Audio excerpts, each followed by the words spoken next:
Here are the two basic concepts in acquiring wealth. The first one is, for every 10 coins that you earn, pay yourself 1 coin first and then spend the rest of the 9 coins.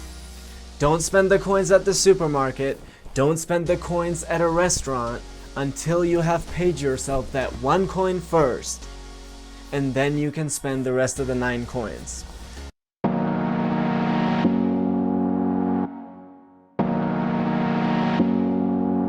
Now, I see two kinds of butthurt behavior emerging from this. The first one is going to be something like this. Well, did you really have to tell us that we need to save in order to acquire wealth?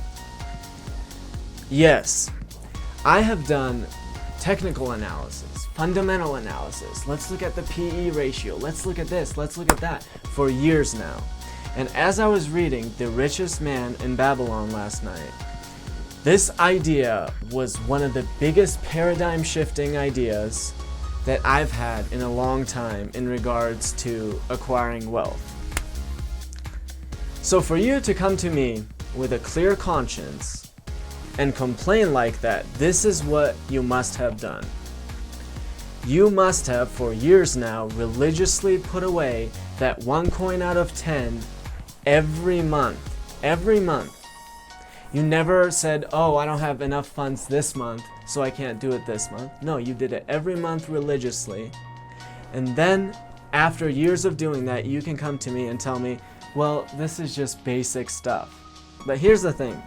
If you indeed are that person, you will be the least likely person to come to me with that complaint, because you have cultivated a huge appreciation for that particular concept.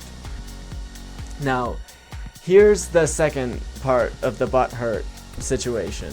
It's going to be something like this. Well, I can't do it. I have to pay for this, I have to pay for that, I can't put away that 1 coin.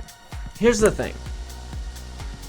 If you make a salary of $3,000 a month and your employer calls you in and he says, you know what, our business isn't doing so well, and so what we're going to do is pay you $2,700 from now on.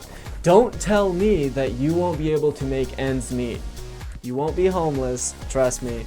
In fact, it probably won't affect you in any way. You won't even notice it. So, again, the first concept, for every 10 coins that you earn, pay yourself 1 coin first, and then you can spend the 9 coins.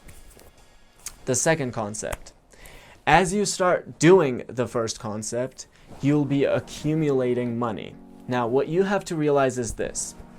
Money is a commodity that generates profit. Just like any other thing. If you had a house, you wouldn't let it sit for 30 years and let it rot and not rent it out.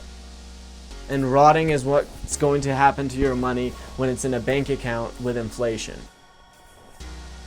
But with the house, it comes to you easily. Of course, we need to rent it out. Well, the same thing is true of the money. So let's do a little bit of calculation. If you don't follow the first concept, what's going to happen is, after 30 years, you're going to have $0 in your account. You didn't put away that 1 coin, now you have nothing.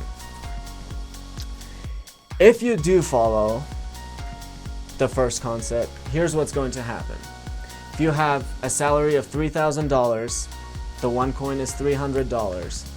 So in 30 years, you're going to have over $100,000 in your bank account.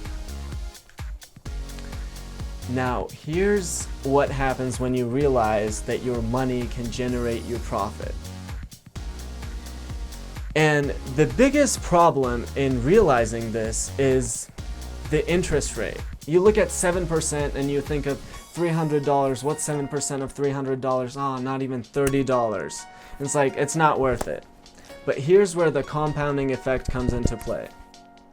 So with 7% interest, you would have over $300,000 instead of $100,000. That's 3 times the amount.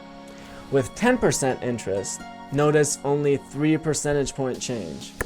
You will have over $600,000. That's 6 times as much. So again, 2 basic concepts. The first one, for every 10 coins that you earn, pay yourself 1 coin first, then spend the 9. That allows you to start accumulating wealth. And once you're doing that, realize that you don't just let it sit. It's like the house. You rent it out. You do the same thing with your money. And you also realize that the percentages of interest rates that seem minimal are actually huge in the long term because of the compounding effect.